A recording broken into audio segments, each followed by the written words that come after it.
So, welcome to 2024 Community Coalition meeting, right? Let's go, yeah, get a little energy in here.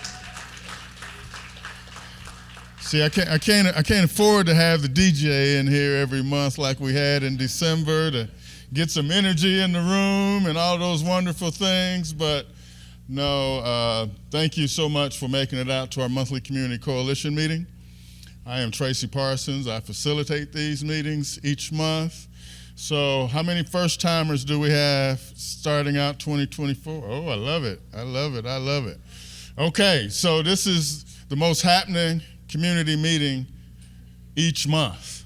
Right here, the second Wednesday of the month. It's an open community meeting where you find out everything that's happening in the community, all the great work, the partnerships, the collaborations that are here, and it's the place to build new partnerships. So we've got another exciting agenda today. All right, this is important stuff, right? When you see broad cross-section of our community that's here every month, you know, that person you've been trying to call that hasn't called you back, they're probably in here, right? So you found them. But really, it's just really important part of our organization. So we're going to switch around the agenda today. Going to bring my law enforcement leadership up for their updates, and we'll start there. Perfect timing, Shannon. There you go. And while he's on his way up, you guys might have noticed that when Matt introduced himself with U of I Police, he said the Chief of Police. I'm still in his thunder, right? Okay. Nothing, never mind.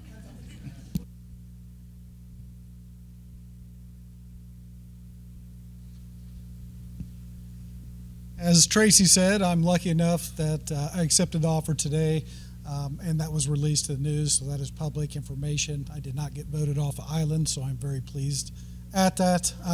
Thank you. So it'll be my pleasure to continue meeting with all of you throughout the year. And I keep getting the questions today. I've done several interviews. What is our plan? What do we want? What's our short term? What's the next 90 days look like? And for us, it's continuing exactly what we've been doing. The last 3 to 4 years, we've added so many excellent programs.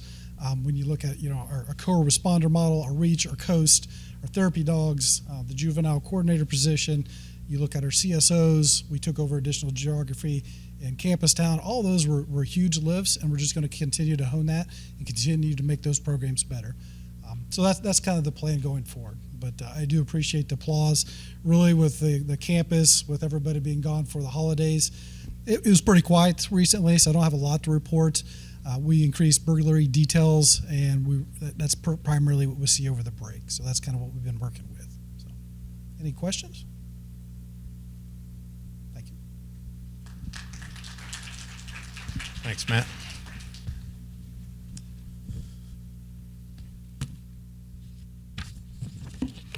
I tried to do this without my glasses, Tracy. So, Chief Tyler sends his regards. He's in training today. My name's Deputy Chief Jeff Kuhn with Champaign Police. We've had a busy month. I did want to remind everybody about our voluntary camera registration program, which allows Champaign residents with privately owned security cameras to register video doorbells and home security cameras online. It's been very helpful for us. Program is completely voluntary. It does not give CPD direct access to your cameras. By registering, all you're saying is that you have a camera, it's at the registered address, and you're willing to be contacted if the police are investigating something nearby. So we do a lot of neighborhood canvasses after a significant incident. This is a time-saving measure, so we do appreciate that. If our officers reach out to you, it's up to you to decide whether you'd want to check your cameras or share anything. So again, completely voluntary. To register your cameras, just go to champaign.il.gov/mycamera. So you can also find that in the city's website. Unfortunately, I do have an incident to share. We're seeking assistance from the community on a shooting incident on Sunday the 7th. At 1:07 p.m. that day, CPD officers were called to the 900 block of South Mattis Avenue for reports of shots fired. As officers arrived, the 27-year-old man was transported to the hospital with serious injuries from multiple gunshot wounds. He remains hospitalized in stable condition, thankfully. The man had been outside an apartment building when an unknown subject approached him, and then after a brief interaction, the subject produced a weapon and opened fire. The identity of the subject and the reason for the gunfire remain under investigation. Anyone with information on this case is asked to contact Champaign Police at 217-351-4545 or through Crime Stoppers at 217-373-8477. As we enter the 2024, Champaign Police are working to fill our engagement calendar, and we're looking to outdo ourselves after a fantastic 2023.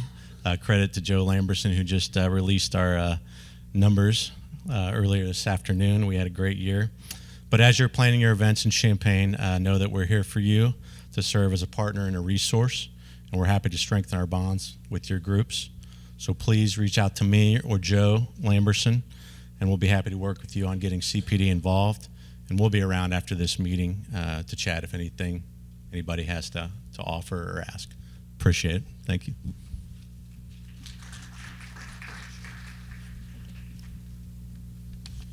Good afternoon. I'm Chief Deputy Barrett. I'm with Champaign County Sheriff's Office, filling in for the sheriff today.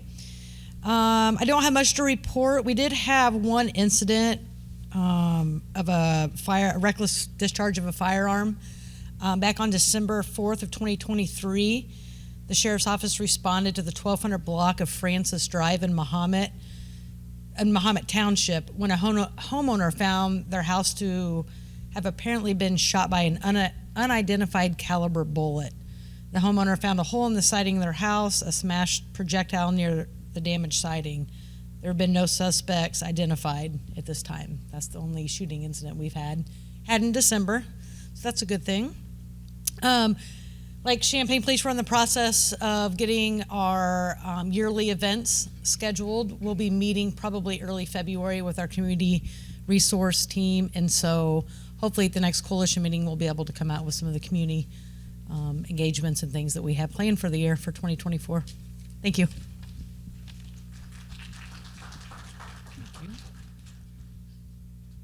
Good afternoon, Troy Daniels from Parkland College. We had classes starting this week.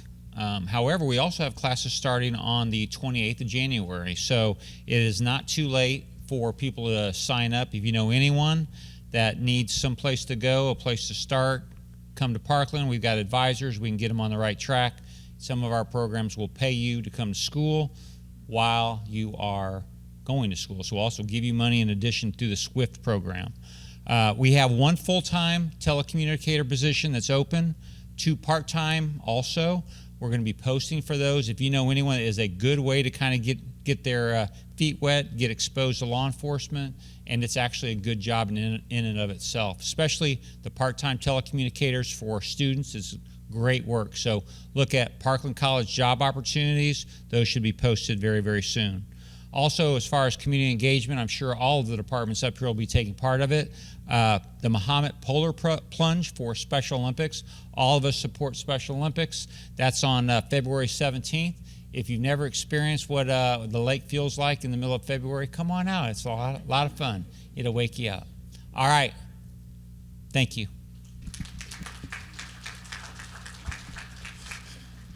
All right. Thanks again. I love the fact that our law enforcement organizations are talking about how they're going to be engaged in our community, and we've worked really, really hard to make this a part, so thank you. Yeah.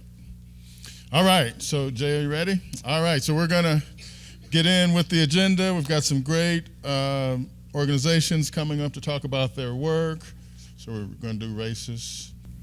Thank you all so much. I'm really pleased to be here. I'm sorry I was running a few minutes late. I do work at a sexual violence crisis center, so sometimes things come up. This is such an important group, and I'm truly honored and humbled to be here. I see a lot of familiar faces.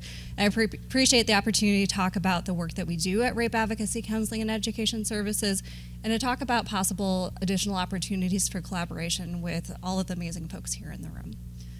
So, in case you can't tell from looking at me, that's me. My name is Jaya Colasetti. My pronouns are she, her, and hers. I've been the executive director at Races for about 2.5 years, but I have roots going back to 2013 with the agency.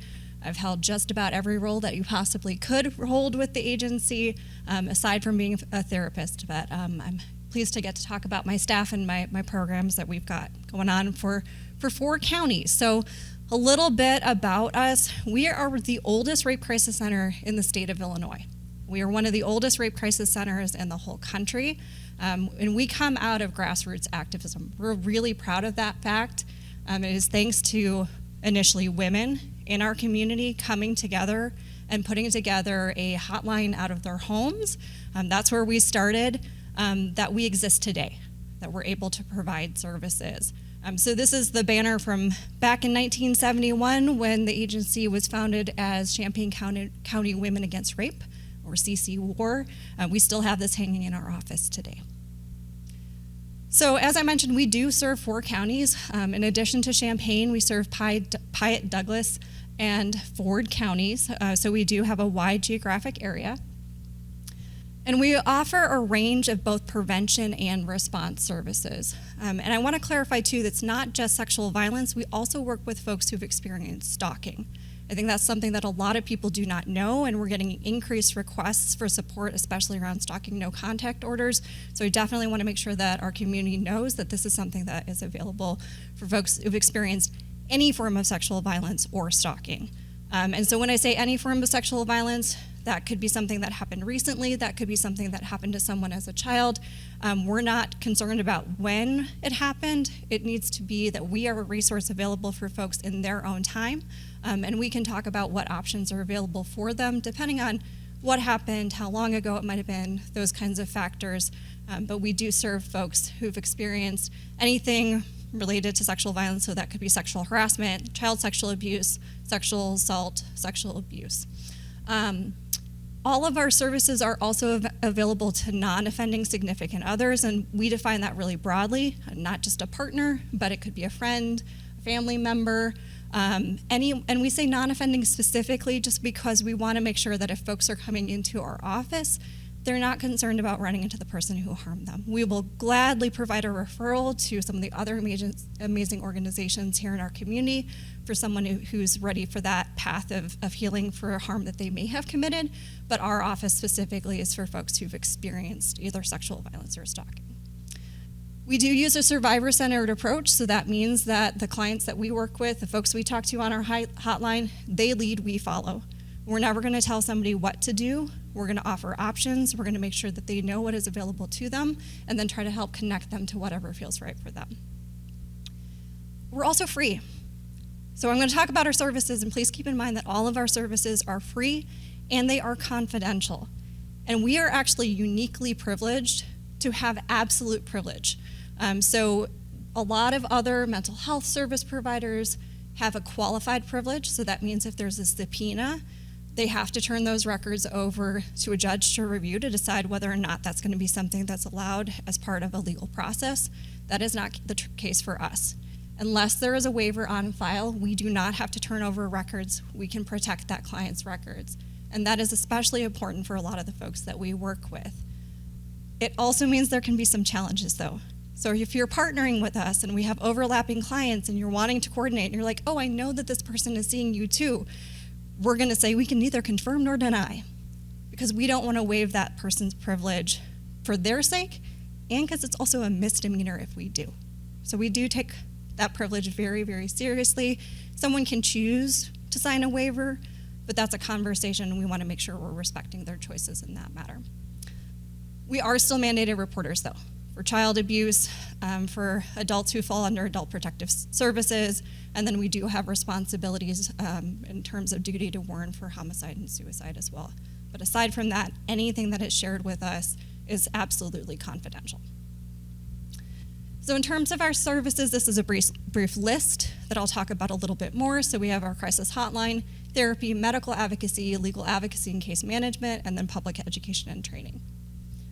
The hotline is available 24 hours a day. That number is 217-384-4444. And we do offer crisis appointments during our business hours as well. So if someone walks into our office Monday through Friday, 8:30 to 5, or Tuesdays and Thursdays, we're actually open till 7, so that we have evening appointments for therapy. We'll make sure that they get connected to someone who can provide that support to them, again, with that absolute privilege, that confidentiality.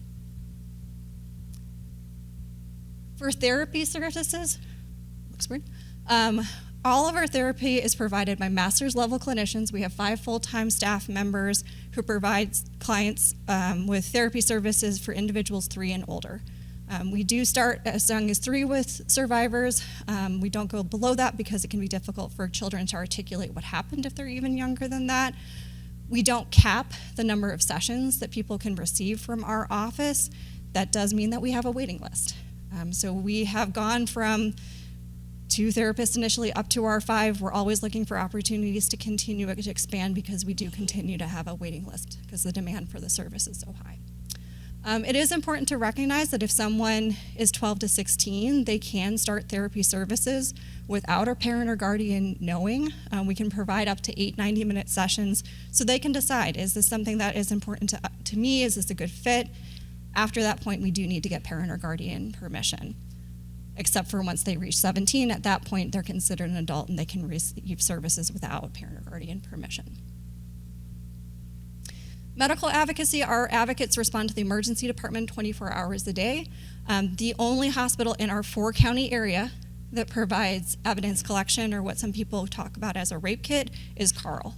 And so that's important to know too. Like, certainly someone can go in for medical care after an assault at other hospitals, but if they want evidence collection done, the only hospital in our whole 4-county area that provides that care is Carl.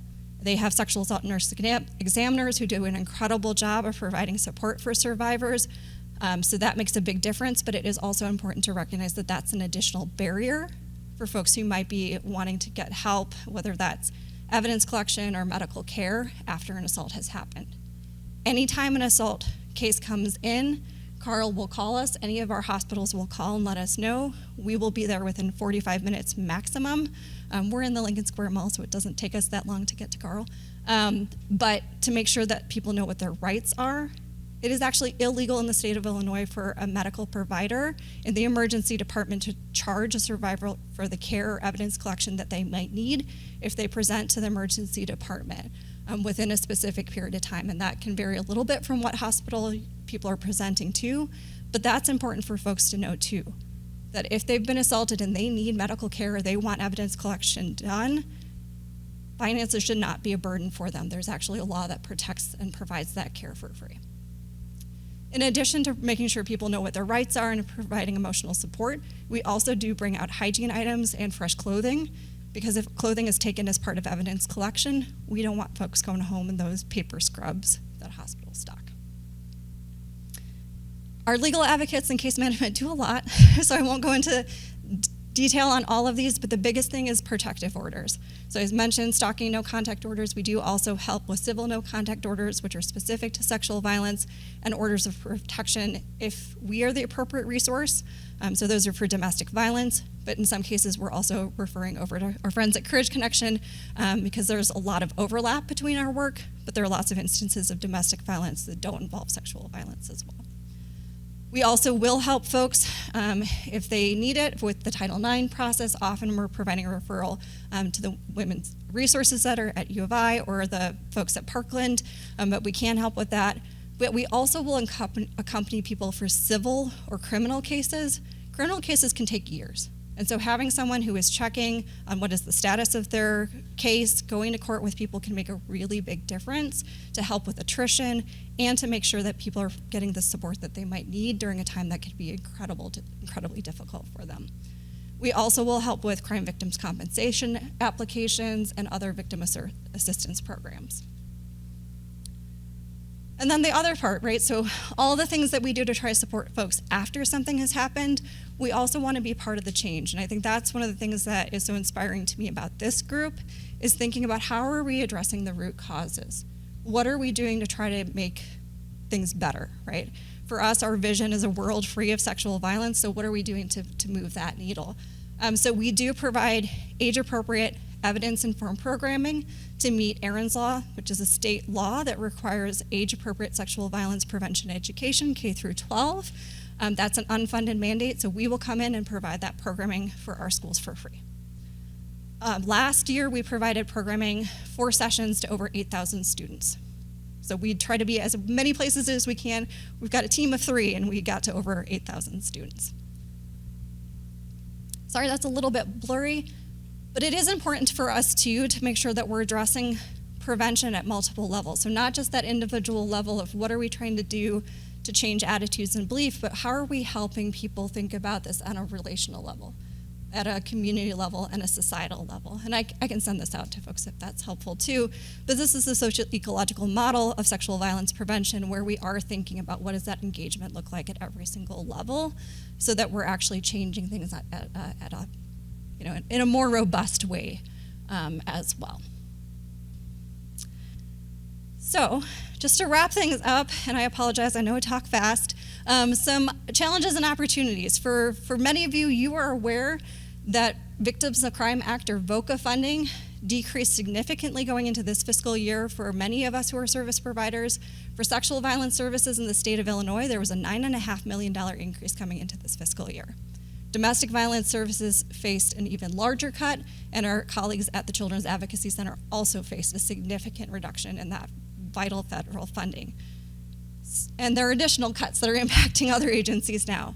So we've been very fortunate. I'm going to give a little shout out to some of our funders here in a minute to be able to provide the same level of services. We've actually expanded to add a bilingual advocate, but that's because of the community that we're in. There are a lot of rape crisis centers in the state of Illinois that cut services, that are not serving some of their hospitals anymore. I believe there are 15 hospitals in the state of Illinois that are treatment hospitals that no longer have medical advocates because of that reduction.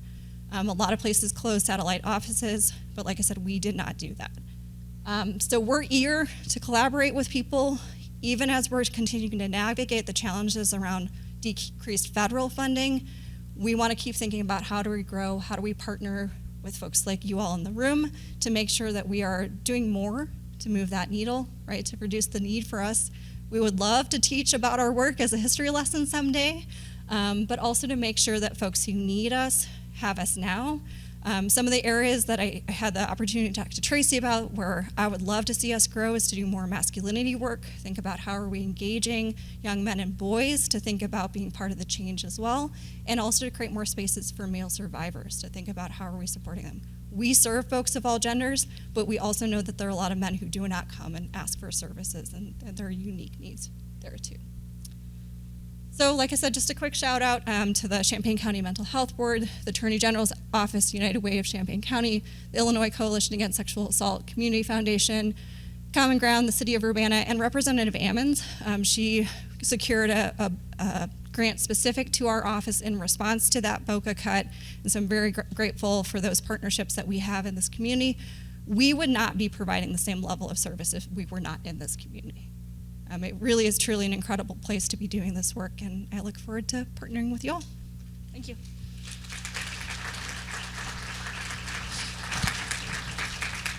Thank you, Jay. I didn't see any questions, so thank you so much. So when Jay and I had a chance to meet several weeks ago, I really was able to be informed and educated around my ignorance around this subject and topic. And so thanks for bringing the information to open up our understanding and our conversation about sexual assault. We know that the #1 call for service for police is domestic violence. And so we have to be much more intentional around our education and our information that we share community-wide. All right, so Rosa's coming up to talk about Dispute Resolution Institute. All right, can everyone hear me okay? All right, good afternoon, everyone. So excited for this opportunity to share a little bit about the organization that I work for, and hopefully, similarly to what Jaya was saying, start those conversations, connect, and really utilize this space for what it's for, which is getting people in the same room who are working on similar issues. So my name is Rosa. I am the program manager with Dispute Resolution Institute. We are a nonprofit organization with an office in Urbana, and we provide free mediation services to the community. So our mission is to help people in conflict find common ground, resolve disputes, and reach agreement. And we do that by providing mediation services and mediation trainings in the community. So for those of you that are not familiar with what mediation is, we wanted to provide a definition and kind of talk briefly about what we actually do. So mediation is a process for conflict resolution or conflict management with a trained neutral facilitator, a mediator. The mediator helps all sides share their perspective, identify issues, talk about their goals, and ideally work towards a resolution or a plan for the future. Mediation is confidential, and again, Jaya, very similar. There's actually legislation in Illinois that protects mediators from being subpoenaed or called to testify about what happened in a mediation. So it's very confidential. And then self-determined outcomes. So the mediator is not there to act as a judge. They're not there to determine who's right or wrong, and they're not there to twist the arm of a participant and say, hey, you really need to do this. It would be stupid to disagree with this. So we put the participants in the driver's seat of their conflict, and then if they are walking away without an agreement, we want them to know what are the next steps, what are the other options available to you, so that you can have a full understanding of the situation. So a little bit about our organization. We were founded in Carbondale in 2009. We since expanded to the Belleville area around 2014 and started serving Champaign County in 2021. We offer eviction and foreclosure mediation alongside the court. So in those cases, we receive referrals from the court, and then we work with both sides in that case to identify what's going on, help facilitate access to resources, and help both sides understand what their options are in the case. But we're here more specifically to talk about our community mediation program, which is a little bit newer. So community mediation is a model for helping community members access justice and resolve their conflicts constructively to strengthen communities and minimize violence. And this is a national model that was mostly popularized as a result of the civil rights movement. And so how the community mediation program works with DRI is anyone who is a resident of Champaign County can refer us a case. So there's no income limit. The only requirement is that residency piece. And then we can also accept referrals from community partners. It is free, and then we work to make the mediation process accessible. So it could be over Zoom, it could be in person. We can obtain interpreters if needed, and the goal is to empower participants to advocate for themselves, be informed about their options in dealing with tough situations, and take ownership of their conflicts. The model also involves training community members with mediation skills so that we can increase access to the skill set. Mediation is a field very dominated by attorneys. I happen to not be an attorney, but a lot of my colleagues in the mediation world are attorneys. And so part of the mediation or the community model means making it accessible to a really diverse range of people in the community, with the understanding that there's a lot of wisdom in every community and a lot of capacity for conflict resolution. So this lovely group here is our 2023 cohort of trainees. They completed a minimum of 32 hours of training with us, and when they start accepting cases for mediation, they will be mentored and supported by staff. All right, so I found, through doing this work, it's still a little bit hard to succinctly explain to people what we do, and so we wanted to share an example, kind of an imaginary example of a mediation. And forgive me, it's very simple and kind of corny, but hopefully it helps just demonstrate what the process would look like. So imagine that Tom and Jerry are neighbors in an apartment complex. They've both lived there about 5 years. During that time, it's been neighborly. There haven't been a lot of issues. But suddenly, Jerry is complaining that Tom is up late blasting his music, his TV is loud, he's leaving trash outside in the shared hallway, and Jerry complains to the landlord. He threatens to call the police.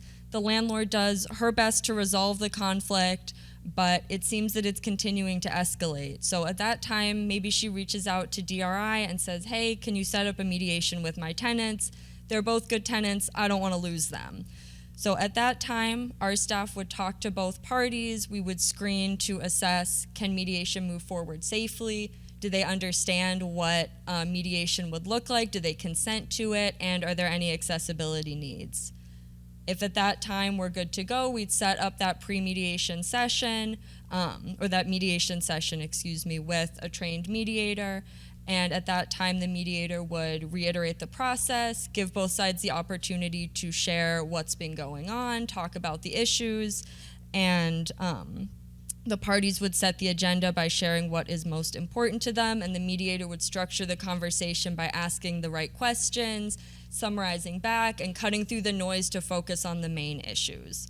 So potentially Tom shares that something happened that made him feel disrespected by Jerry, that, there was some other conflict that the landlord didn't even know about. And so in going through that mediation process, we can look at all of the issues together and have a more holistic conversation. At that point, both sides are ready to brainstorm solutions and come up with a few that they would like to try and agree to come back in 3 weeks to check on how things are going. So we know that mediation is not the only way that people resolve conflicts, right? And so if there hadn't been a mediation, what other outcomes might have been pursued? So Jerry could have banged on the wall, he could have confronted Tom, he could have worn earplugs, or maybe he would have called the police. And so we know to the police officers here that you're asked to do a lot. You don't always have the time and resources to address these types of issues, and so that may not have had the most effective outcome in the long term. So because they went to mediation, the whole picture came out, they were able to come up with a lasting solution, and because it came from the parties involved instead of someone outside telling them what to do, it felt more true to them and was more durable of a solution.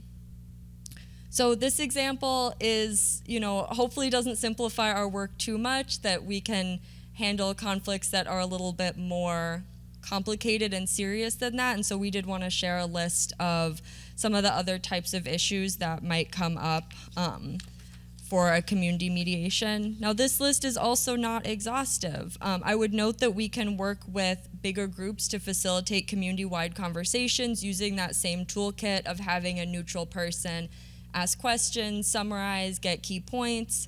But really, as advocates and community leaders in this room, I think that the folks here know best the types of conflicts that could benefit from mediation.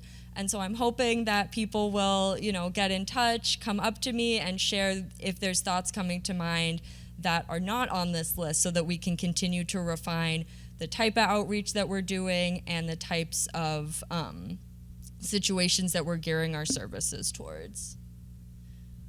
So is that everything? Yep, my notes are out of order. But all right, so if you're feeling curious, you want to know more, feel free to take a picture, get in touch with us. But, a couple takeaways. We love to do events like this, go out and speak to the community. So if there's a staff meeting, if there's an event that you'd like us to come speak to, we're more than happy to.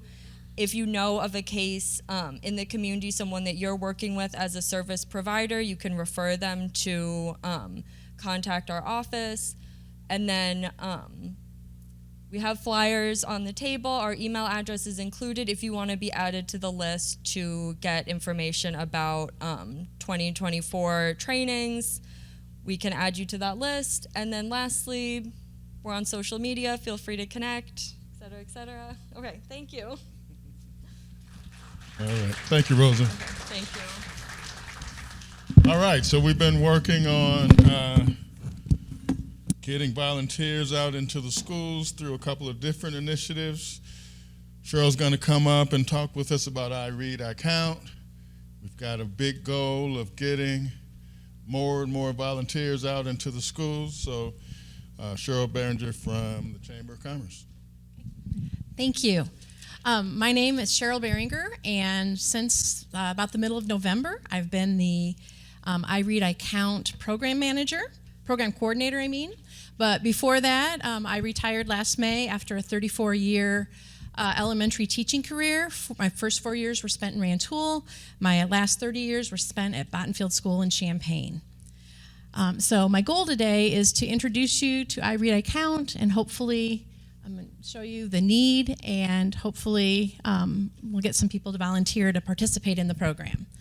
So I Read, I Count is a community initiative to help students and work with students in the Unit 4 and the Urbana District 116 school districts. We have lots of community sponsors: the Champaign County Chamber of Commerce, the Illini Way, CU Schools Foundation, Parkland College, Champaign County, the Champaign County Chamber of Commerce Foundation, the Champaign County Coalition, our Community Coalition, the United Way, the YMCA, and those sponsors allow the program. So thank you to all of you for what you do.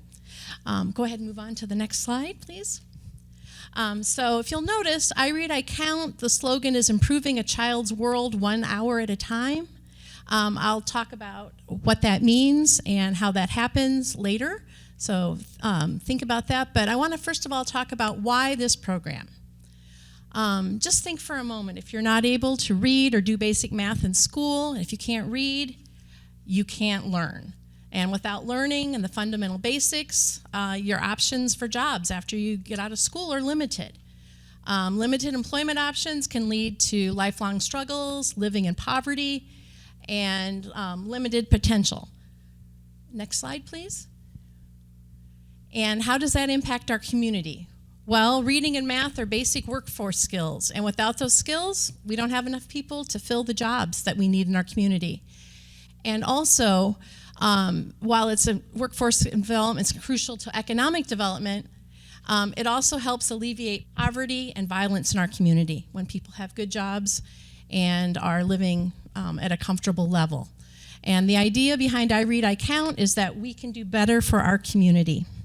Okay, next slide, please. This is a snapshot of the 2023 state testing data, and it shows how critical the need is to help our students in the Champaign and Urbana school districts. Why show third grade scores? Because that's the first grade that's the youngest grade that is tested. They start at third grade and go up from there. And I just want to mention these scores to you in case you can't read them. In Champaign, only 22.9% of students can meet or exceed standards in reading, and only 27.2% of students can meet or exceed standards in math. In Urbana, only 7.9% of third grade students can meet or exceed standards in reading, and 11.1% of students can meet or exceed standards in math. Now, I'm not showing you this information to point out the shortcomings of our public schools. Our school districts and teachers work very, very hard to meet the diverse needs of the students in their community and their schools. And we have a diverse group of students who live in Champaign-Urbana. But unfortunately, teachers have 24 to 25 students in a classroom, and it's hard for them to do, but they are working super hard to do the very best job they can. And we also had the pandemic, and so for about 3 years, the school years were not normal. School days were shortened. 1 year in Champaign, the school day was only about 2.5 hours long instead of over 5, the way it normally is. Students learned remotely for close to a semester. And the health guidelines, if a student was even exposed to COVID, originally they had to be out 14 days. Then it was shortened to 10, and then it was shortened to 5. So there were lots of kids who were not able to attend in person.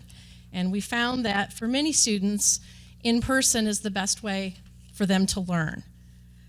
So again, this is not a situation where we are bashing the school districts. And then Champaign-Urbana, we're home to the University of Illinois. It's a global leader. And even with that, even with the many talented people who are making changes in the world and changes in our community, we have a lot of students in Champaign-Urbana who are not where we'd like them to be. And we need to help those students do better. That is the important thing here. So we want to try to help students do better. We want to help the schools to help the students to do better. So how can the community improve these numbers and change lives? By providing extra help from volunteers who work one-on-one with young students in the I Read, I Count program. This room is filled with many caring people. You know caring people. You work for organizations that have additional caring people. We're hoping that you'll please consider to volunteer for this program to make a difference in the lives of young learners, because you can make a difference. So just some information about the program. You can go to www.champaigncounty.org/ireadicount to get information about it. This spring, the program runs from March 19th to April 26th. It is taking place in Champaign Elementary Schools and Urbana Elementary Schools, and we're hoping that you will volunteer today. The kids need you. So let's go on to the next slide, please. So first of all, you remember the Improving a Child's World 1 hour at a time? Basically, it's 7 hours, and you can improve the child's world, but it's 1 hour a week. Volunteers commit to 1 hour a week for 7 weeks. It is not a huge time commitment, but it can make a huge impact for the students that you work with. You get to pick the school, the day of the week, and the time that you want to volunteer. I'll give you more information on that in a moment. One of the 7 hours is devoted to training to learn how to do the activities and the games that you'll do with students. The games are easy for volunteers to learn and implement with students. All activities are kept in a tub. You pick up the tub. It's got everything you need. It's got directions. You'll have training sessions. You'll have access to videos to see how to do it. You do not have to be an educational expert to do this. I know people get intimidated. Well, I really don't know how to teach, or I don't know how to teach reading. I don't know how to do math. You don't need to know how. We'll show you how to do it. It's not anything that anyone can handle.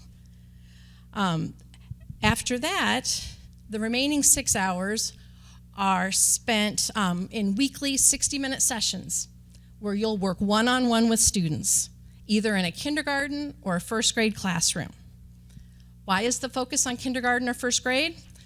Well, the achievement gap is not as great there. The students haven't had a chance to fall as far behind, so there's less ground to make up. And the faster that gap is closed, the more successful they're going to be for the remainder of their schooling. They will continue to enjoy school, and they will believe that they are capable of learning, which plays a huge role in academic success. If you don't think you can learn, chances are you're not going to find it easy to learn. Students in grades kindergarten through second grade are learning to read and focusing on foundational skills in both math and reading. But once you get to third grade, the focus is on reading to learn. And if you wait until third grade to get them caught up, it's infinitely harder to close that gap. So our plan, our hope is that by getting the students young, working with them, we can quickly make up that gap and set them up for success for the remainder of their educational time. So as I said, you would be working, you will work with 3 to 5 students within the 1 hour period, but you only work with one student at a time. You go to the same classroom each week at the same time, and you work with the same 3 to 5 students. So you're able to develop a relationship with them and see their knowledge grow. I Read, I Count volunteers give students additional opportunities for one-on-one practice and reinforcement of what they're doing in the classroom. You're a caring adult that provides that. For example, if you volunteer on Tuesday from 11 to 12, you work with students, but other people may come in and work with those same students on Monday, Wednesday, Thursday, and Friday. And so what that does is it can provide up to an additional hour each week for these students to have individual practice, individual reinforcement. And that makes a huge difference. The one thing I want to say is that this program does not replace teacher instruction, and it's not going to close the gap just on its own. But I Read, I Count complements teacher instruction and provides more opportunities for practice and reinforcement in addition to what their teachers are doing in the classrooms. So this is not to take the place, but this is to help and reinforce and broaden what the teachers are doing. It's very rewarding to see students learn new concepts and become more confident in their abilities. Last year, and the last couple of years when I was teaching, I had the opportunity to see this program in action. I was not a kindergarten or first grade teacher, but I could see how when I was out in the hallway taking my class somewhere, I could see how engaged the students were with their volunteers and how much fun they seemed to be having. I also would hear my kindergarten and first grade coworkers talking about how this program was allowing some of the students to get over the hump with some of their concepts. They said that those students were gaining confidence, which made them more willing to take educational risks as they learned more information. This fall, when I was no longer teaching, I had the opportunity to be a volunteer. The students enjoyed it, and it became something I looked forward to every week. It was fun to see them grow and change and feel good about what they were doing. Next slide. Okay, so we need over 200 volunteers this spring is what we're hoping for. So we started in 2019. The pandemic kind of stopped us in our tracks, so now we're building the program. So I have a big ask here. I have more information about the applications at our website. I've got flyers in the back, on the back table. The big thing for us is the application deadline is February 9th. All volunteers are background checked, so we need to do that. Once that's done, you'll be able to sign up for a section or sign up for a slot at your school, at your grade level, and then you'll have a training session in early March, and then starting April 19th, or March 19th, you will go in once a week to work with your students. So we're hoping that people will sign up and do this because this is a huge deal that is making a difference. For example, last spring, 85% of the kindergarten and first grade students in Urbana schools saw positive gains in letter recognition and reading comprehension, and in Champaign, 92% of participating students showed some growth in these areas, and 29% had high growth. So thank you for the opportunity for me to speak with you today, and I hope that you can join us to help improve some of the lives of our youngest community members. Thank you.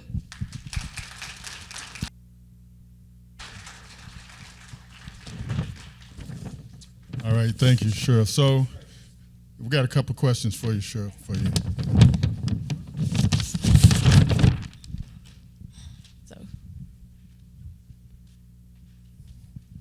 How are students selected to participate in this program?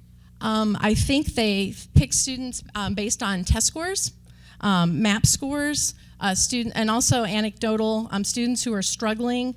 The kindergarten, first grade, it's a lot of letter recognition, letter sounds, learning to form letters, things like that.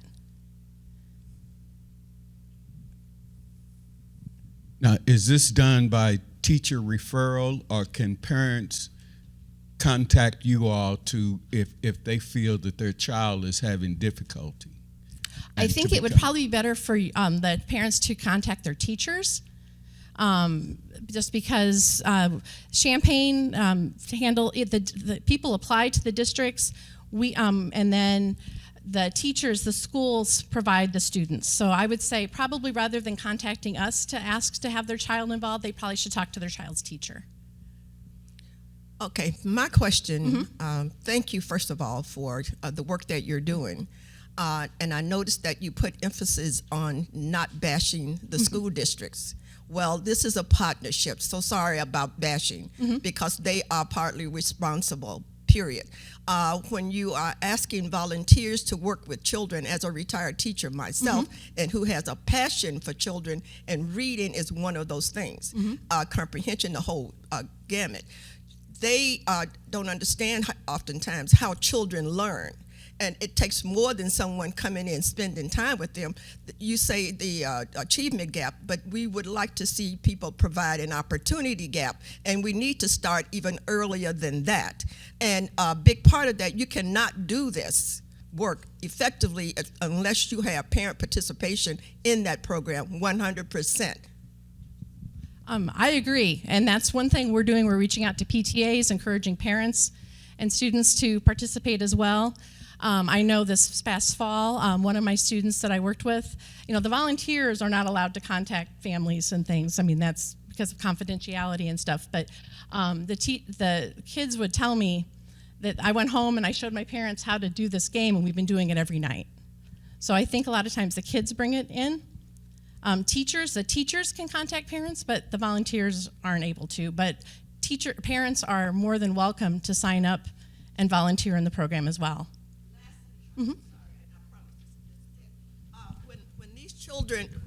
When these children are being pulled out of classrooms where they should be learning and taken someplace else and working with volunteers, what about the work that they're missing at that particular time? Okay, they're only out like 10 minutes at a time. It's not a long, like a student comes out and works with you for 10 minutes, they go back in. Usually it's during a time when they're working on either reading groups or like one of my students that my class came in right from recess. So as they were getting their drink break, the one student would come work with me, and so that's how that works. I mean, the students are only out 5 minutes at a time, or 10 minutes at a time. And I know it adds up, but it's not like they're out for a whole hour. Yes. I'm trying to figure out which question I want to fly in. First, what is the cultural competency of your program? As a lot of this is African American students, and so if you're having them read a Midsummer Night's Dream and not Monster, you have a problem. And second, it's a red flag for me that they come out for 5 minutes at a time. So how do you prevent this program from being warehoused as a disciplinarian program for students who may be behind, not because they are academically behind, but because the system just doesn't know how to navigate behavioral challenges because of a lack of a cultural competency or cultural awareness? I can't tell you 100% that that's not happening, but the idea is they're looking at students who are a bit behind. I do know that in my building, that the idea was to get the students to work, and if there was an issue going on behavior-wise or something, that was not why they were being picked. It was just the idea to get kids over the hump so they're set up for success. I do know, and the students that I worked with were multicultural. We had students I had Hispanic students, I had African American students, I had white students. It appeared to be based on school test scores. I'm Martell Miller. I didn't learn to read till I was 43 years old. I went through Unit 4, school system.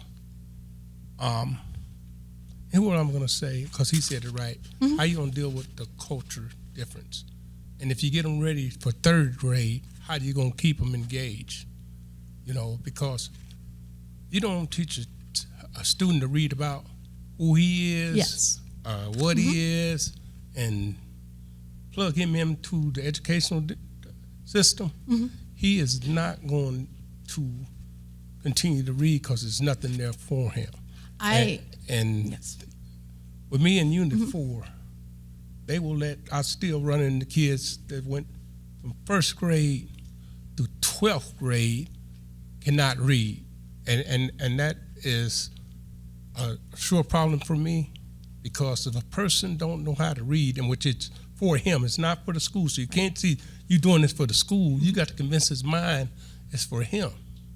Yeah, yes. And it's got to be a new way to teach. You cannot teach the kids today the same way they taught me 50 years ago. And I got a grandkid and a grandson in school, and you got a smart board, but you got the same plan. and I'm gonna let it go. Yeah, and I was going to say, this program is at kindergarten and first grade. We are focusing on things like simple addition, simple subtraction, one-to-one counting, letter sounds, recognizing letters. It's not, small, simple words, and it's done through fun games. So we're not reading, this is not like reading instruction. This is very simple foundational skills. And I, at that point, like I said, I was a teacher for 30 years in Unit 4, and it's not perfect, and there are definitely problems, so I am not defending that at all. But I do know that over the last 5-10 years, we have been really trying to change, the curriculum, things like that, how we interact with students and things. And so this is one tool to get the kindergarten and first graders up to speed so that they are ready to, focus on learning the reading so that they have those skills ready to go. So that's what this is. Thanks, Cheryl. Thank you.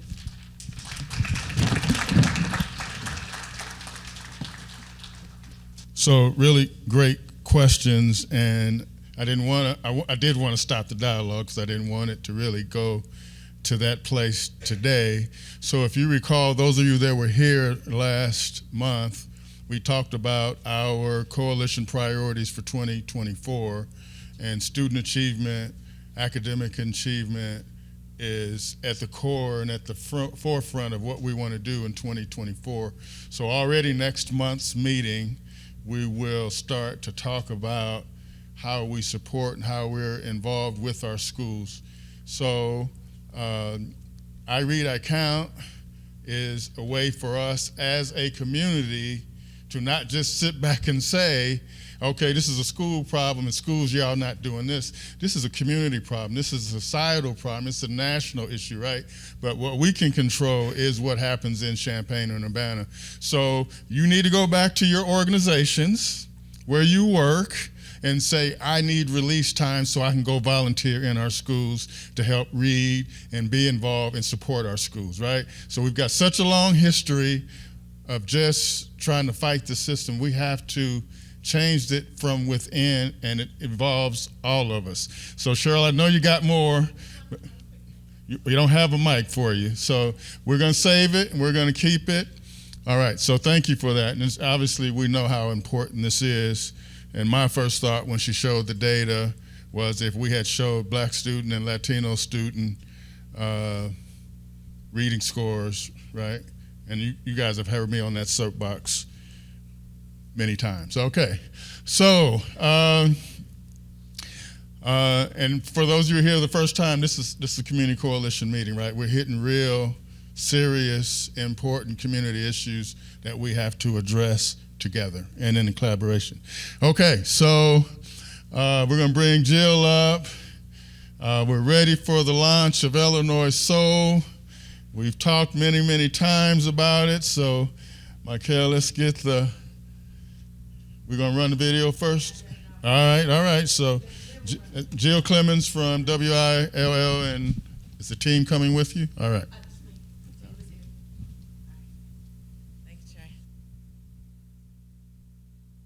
Check.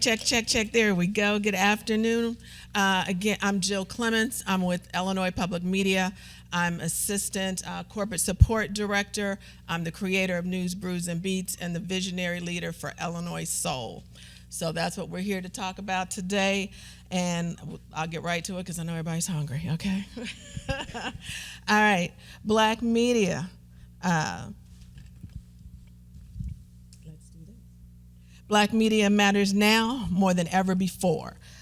Illinois Public Media is launching a new audio service focused on serving Black communities of Central Illinois and celebrating the Black culture.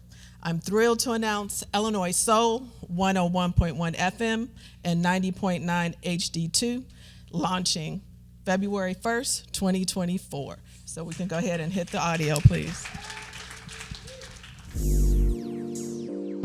On February 1st, Illinois Soul will launch over the air on FM 101.1. It is a 300-watt signal that allows the station to be heard throughout Champaign-Urbana. Listeners with high-definition radios can also hear it on 90.9 HD2 from Champaign west to Sangamon counties. Inspiration for Illinois Soul comes partly from University of Illinois Chancellor Robert Jones' Boldly Illinois statement, which states in part, "A truly bold university is one that is determined to use its momentum to move fearlessly forward." Now, more than ever, media for Black Central Illinoisans is needed and desired. The last Black newspaper in the area ended in 2007. The license for Black-owned WBCP Radio expired in 2020. At the same time, National Nielsen research shows that 86% of Black adults are reached by radio nationwide. Campus and community input were critical to putting Illinois Soul together. We composed a community advisory group that includes campus, city, and civil rights leaders. We distributed surveys at nearly 30 local events, including concerts at Granite Performing Arts Center, Juneteenth in Douglas Park, and the LGBTQ Pride Fest in Urbana. We received more than 300 online and paper surveys. More than half said they wanted to hear old school R&B and neo-soul. Jazz and gospel were also highly desired. When it comes to news, segments about education, health, and local coverage were preferred in high percentages, followed by podcasts about race, world news, and entertainment. With all of this information, we've created a 24/7 Illinois Soul schedule featuring music, Black-hosted NPR shows, and programs from the African American Public Media Consortium. Here are some of the highlights.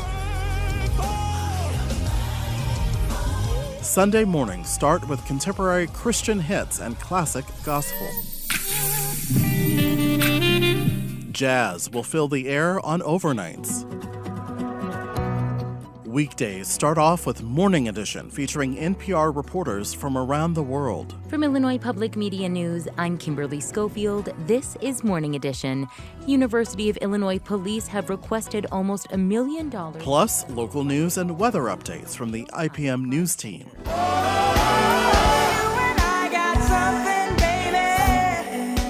Boy, that's a talented woman. Locally programmed R&B music will fill the airwaves through the day. Black-hosted NPR shows including 1A, Code Switch, and It's Been a Minute will give the audience something to think about each evening. I'm Jen White. This is 1A. Though we can't change where we're born, with big enough checkbooks, we can purchase golden passports. And we'll produce a weekly, hour-long news magazine focused on the local Black communities. There will be interviews, in-depth stories, and excerpts from our News, Brews, and Beats community engagement events, plus a focus on mental health. We announced plans for Illinois Soul in December of last year, which received local and national attention. In mid-February, we will promote the station and premiere an episode of the upcoming PBS series Gospel at the Virginia Theater.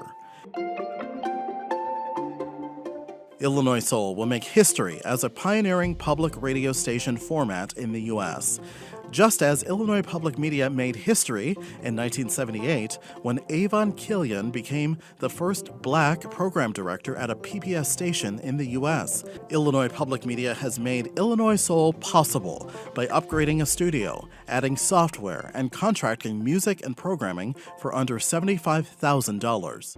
The blackness, keep on. Elevating Black voices and music 24/7. You're listening to Illinois Soul on FM 101.1 and streaming on the Illinois Soul app. The countdown is on for Illinois Soul, and we are optimistic that this will be a new era for radio in Champaign-Urbana, Illinois, and America.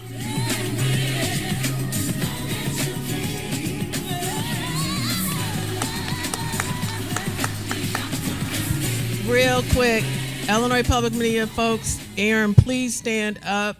Liz, please stand up. Shannon, please stand up. This is some of the team, you all. We've been working our butts off for a year, okay? to get it here. I'm going to hit some highlights, and then it's time to go have dinner. All right. The core audience for Illinois Soul is going to be Black adults 30 and older. So this is not for the kids, okay? They got their little hip hop. We're going to be talking about something else, okay? Again, you saw the core coverage area, Champaign, Urbana, Savoy, Rantoul. You will be able to stream Illinois Soul at illinoissoul.org on the website, and you can stream it on the Illinois Public Media app. What is amazing about Illinois Soul, it's going to feature high-quality Black NPR national talk shows. And again, we're going to marry that with neo soul, R&B, and smooth jazz 24 hours a day, 7 days a week. This is groundbreaking history. This does not exist anywhere in the country until February 1st, 2024, right here in Champaign.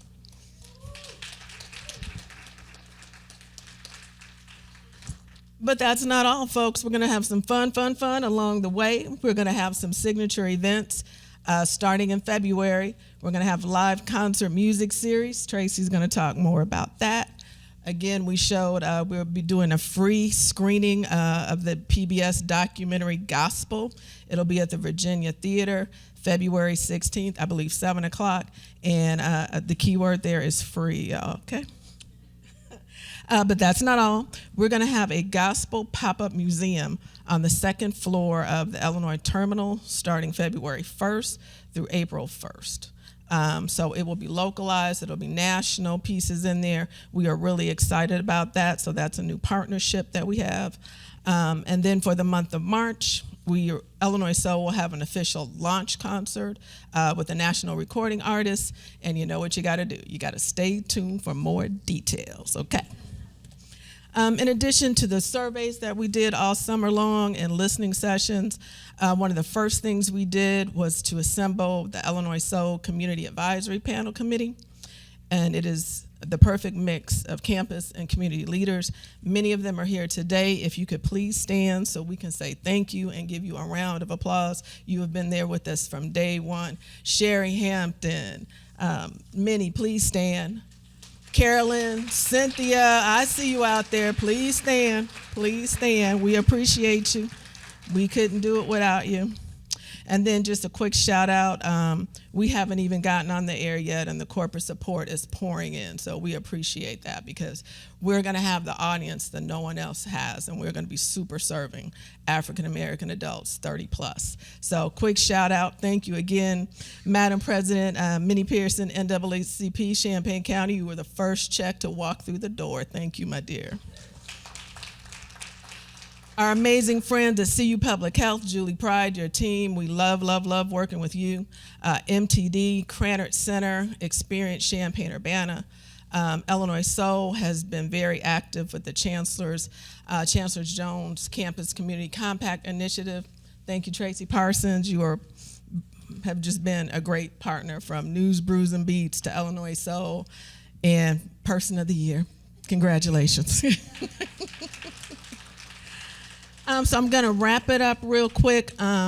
If you're interested, if your organization, if your business is interested in becoming a supporter, underwriter, that's what we say in public media, we have flyers that we can pass out. Liz has some, Shannon has some. We've got all that information. If you ladies can stand up and wave your hand so people know who you are, that would be great. So we have an informational meeting at Illinois Public Media next week. Wednesday, January 17th from 5 to 6. It'll be a not longer, but more in-depth presentation. We will have special packages there with introductory rates. Light refreshments will be served. And if that doesn't work for you, please see me or Aaron, and I will set up an appointment to come see you or set you up on a Zoom meeting. So thank you so much. We are excited. It's going to be history, and we look forward to amplifying Black music, Black voices, and celebrating Black culture 24/7.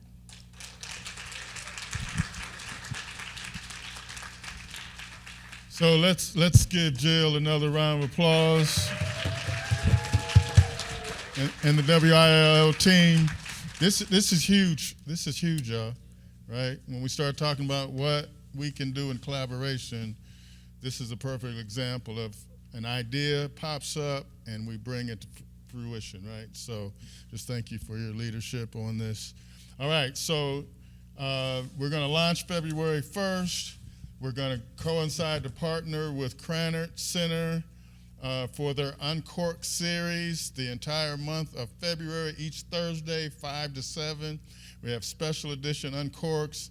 We've got music, information. So every Thursday in February, 5 to 7, Krannert Center, lobby. It's going to be off the hook, right? So you got to be there. Pass the word. Everybody, this is for everybody in our community. So we got one information sharing, Nicole. Kellen, if you can give Nicole the mic to talk real quick. Raise your hand, Nicole, I'm sorry, so she can see you. Well, this is hard to follow. Going from this to criminal record sealing and expungement. A little bit boring. Anyway, the Champaign County Expungement Clinic will be hosted on April 13th, and registration is open right now until January 31st. We currently accept for this clinic about 250 applicants. We already have probably close to 200. So if you know anybody that wants to get into this clinic and wants to meet with us on April 13th, they need to register very, very soon. So that was kind of the bad part, that the spots are almost filled. The good news is we have another clinic the second half of the year. The expungement process usually takes about a year. We submit our application, then it's up to the court till everything is processed. So we decided, also because the demand is very high, that we offer for the first time this year 2 clinics, so one in the spring, one in the fall. So applicants don't have to wait another full year. If those 2 clinics really do not work for the applicants, they can also call Land of Lincoln. If they qualify for our services income-wise, we can work on expunging criminal records throughout the year. Not 24/7, but at least 5 days a week. That's what we do. So I put flowers in the back. I also put a little cheat sheet there where you can see what is actually eligible to be expunged or sealed. So contrary to belief, the door is wide open. It's easier to say what cannot be sealed: DUIs, domestic battery, and sex-related charges. Everything else is on the list, and we can certainly discuss it. All right. Thanks, Nicole. All right. So, all right, community, 2024 is here. We're off and running. Great meeting. Thank you for attendance. Thank you for what you do to make our community be the best it can be. Peace and love to you.